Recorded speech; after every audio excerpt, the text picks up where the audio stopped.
States of America and to the republic for which it stands, one nation, under God, indivisible, with liberty and justice for all. Good evening. I'll have the clerk please call the roll. Supervisor Fountain? Here. Clerk Chofiu here. Treasurer Horning? Absent. Trustee Lubeski? Here. Trustee McMullen? Here. Trustee O'Connell? Here. Trustee Petrucci? Here. Thank you. Item number 4 is approval of our agenda. So moved. Support. Motion by trustee McMullen, support by trustee O'Connell. Any discussion? Being none, all those in favor say aye. Aye. Those opposed, nay. Motion carries. We will go to call to the public. There's nobody here this evening. Approval of our consent agenda. So moved. Support. Motion by trustee Petrucci, support by clerk Chofiu. Any discussion? Being none, all those in favor say aye. Aye. Those opposed, nay. Motion carries. We have no new or pending business this evening. Board reports this evening. We start with trustee O'Connell. The only thing I've got is I've been working with the Fire Authority Compensation Committee. We're wrapping up our whole thing tomorrow. Okay. So that will be presented to the Fire Board the end of the month, and then probably this body in December. Okay, thank you.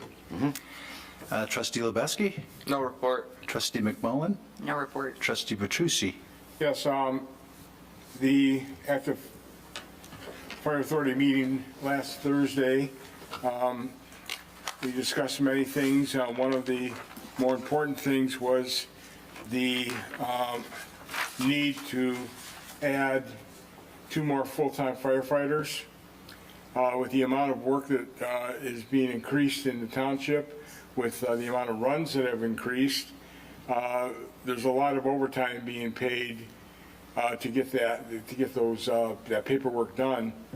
And so we talked about the need to hire 2 more firefighters,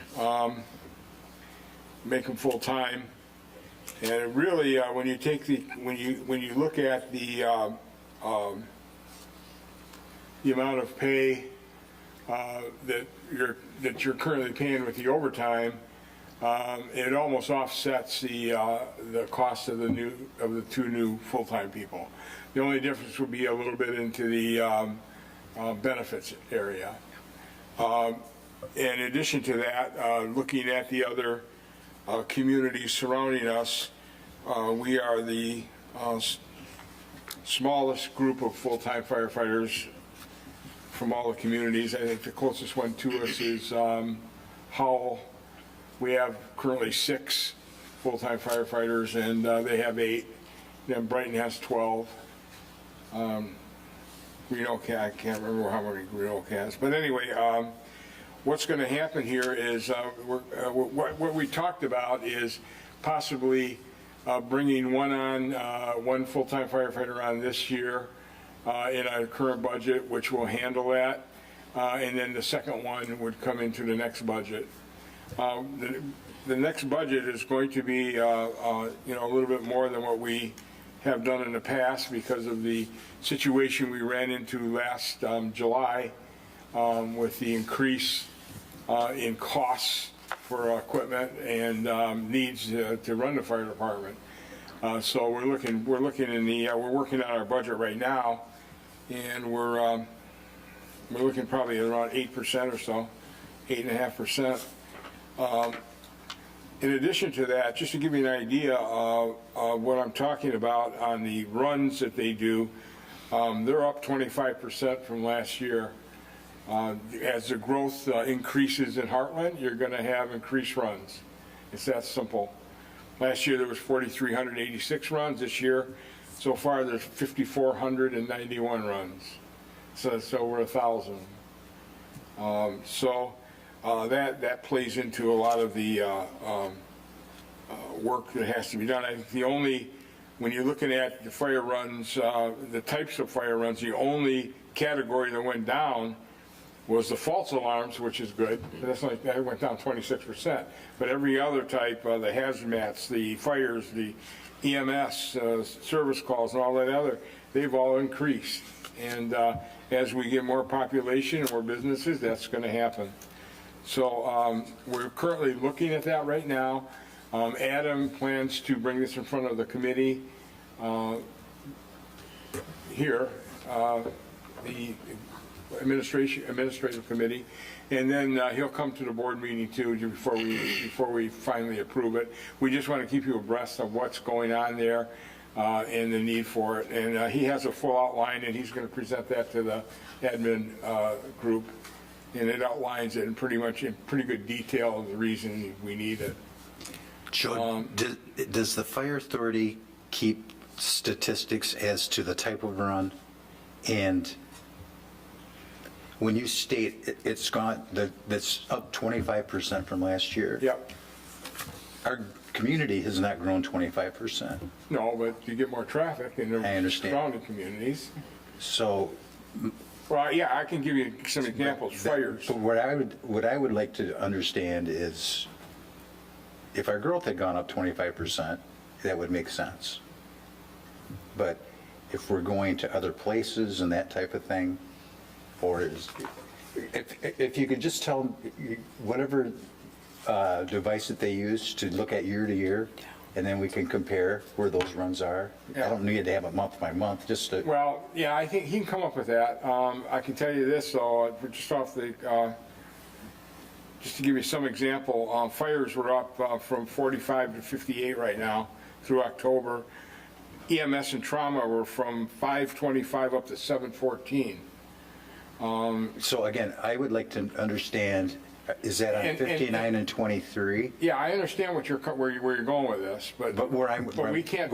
where I want to try to go with it is that communities like us that have to take care of those, We have to take care of those people coming through, just like they have to take care of our people going through their. I agree with that, but there's a cost involved with that. There is a cost, absolutely. And now we're talking about adding additional firefighters because of that additional runs, because of the additional Well, traffic. It's the paper, it's the office work that is created by those runs, the things that they have to do.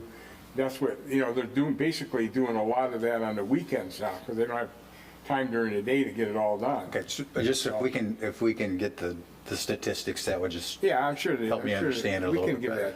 We can get it. Okay. You have to understand though, Bill, we can't, when we get called, we can't pick and choose which one we're gonna go to. I We gotta understand. go. but When you get that call, you gotta go. I understand that completely. But I think the narrative to a degree is the additional traffic, and we're going to talk about that later when we talk about roads, is the additional traffic in the surrounding communities that's being pushed this way. And part of that is being pushed via all the construction that's on 96, all the construction that's on 23, the Brighton Bridge this year. I totally Old understand 23. what you're saying. I think a lot of people, I totally agree with what you're saying. The problem is that is the beast we live in. We live at where there's a major intersection like that, and it's something that we have to deal with. I don't know any other way of saying it. If you don't have that intersection, you don't have the issues that we have. But what can I say? It's something that we have to do. And unfortunately, we try to recover as much of that as we can through legal, but the amounts are so small that sometimes after you demand payments from individuals who don't have insurance, and there's a lot of those, it would cost you more to sue and get a judgment against them than the run is worth. So there's a point in time where our attorney won't go any further because of that. And we try to recover though as much as we can through their insurance companies. If there's an insurance company involved, we don't usually have a problem with that. It comes. Okay. But I understand what you're saying. I don't know what the right answer to that would be. It's just like we have a traffic problem in Heartland, and it's not caused by all the Heartland people. We got to deal with that. I know. Very good. Thank you. Anything else? Oh, yeah, I'm done. I just wanted to bring you up to Larry? date. You're going to hear more about it in the future, though. Larry? We did receive the $10,000 for the Michigan Association of Municipal Clerks ADA grant. It came in today. We will be sitting down on Monday to go through the projects that we've lined up for that and how we're going to accomplish that. But we did get our funds for that, from that grant. Thank you.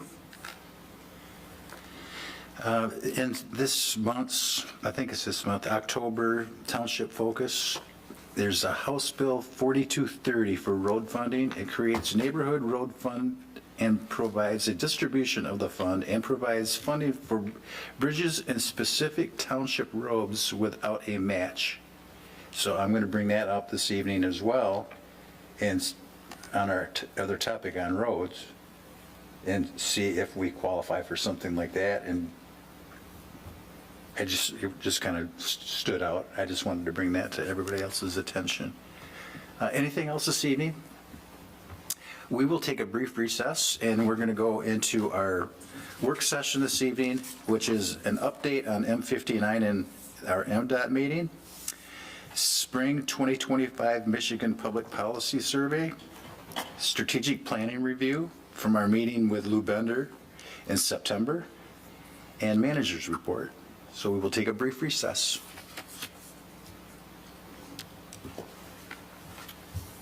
Do we really need Scott to stick around, or?